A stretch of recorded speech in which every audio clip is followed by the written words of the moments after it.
Time to get some economic news from a really bad comedy team. Well, we've been telling you about all the companies that are struggling in this bad economy, but we are going to end on an up note today with some of the companies that are not feeling the squeeze of the recent economic downturn. Looks like the good old American classic peanut butter and jelly is making a big comeback. PB&J. J.M. Smucker Corporation announcing a 19% rise in its profits, and Gap Inc., which owns the Gap, Banana Republic, and Old Navy, reporting a better-than-expected third quarter.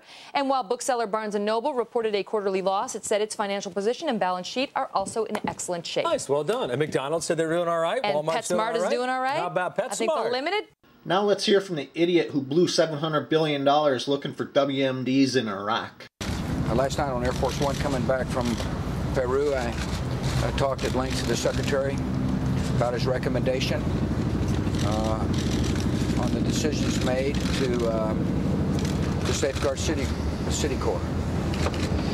We have made these kind of decisions in the past, made one last night, and if need be, we're going to make these kind of decisions to safeguard our financial system in the future. I talked to President-elect Obama about the decision we made. I told the American people, and I told the President-elect when I first met him, that any time we were to make a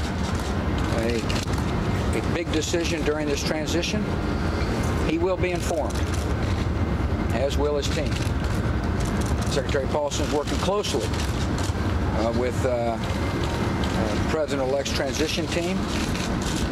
It's important for the American people to know that there is close cooperation. It's important for the American people to know that we will safeguard the financial system as the first step necessary for economic recovery. And so, Mr. Secretary, thanks for your hard work. Appreciate it. Thank you. Now let's get some insight from a news service that opposed regulation of the banking industry.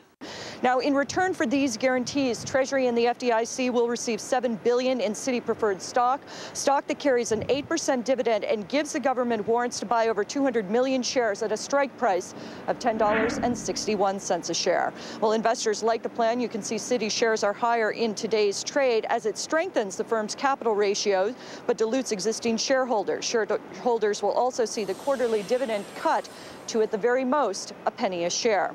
The rescue plan worked out as Citi shares dropped to a 16-year low on Friday. Over the last week, the country's second-largest bank in terms of deposit lost 60% of its value. Saddled with billions in risky debt, Citi has lost $21 billion over the last year. And while CEO Vikram Pandit has been cutting costs, selling assets, and raising capital, it hasn't been enough to dispel concerns about the strength of one of the world's largest banks. Now, the government plan does give Citi some breathing room, but not everyone's convinced that it will solve all its problems. Keep in mind, backing $306 billion in loans and securities on a company that has a $2 trillion balance sheet, and then $1.3 trillion in assets off balance sheet. Some say, you know what, the company might need more help if the credit conditions in the credit market continue to deteriorate. Now let's go to Scott Wapner at the NYSE.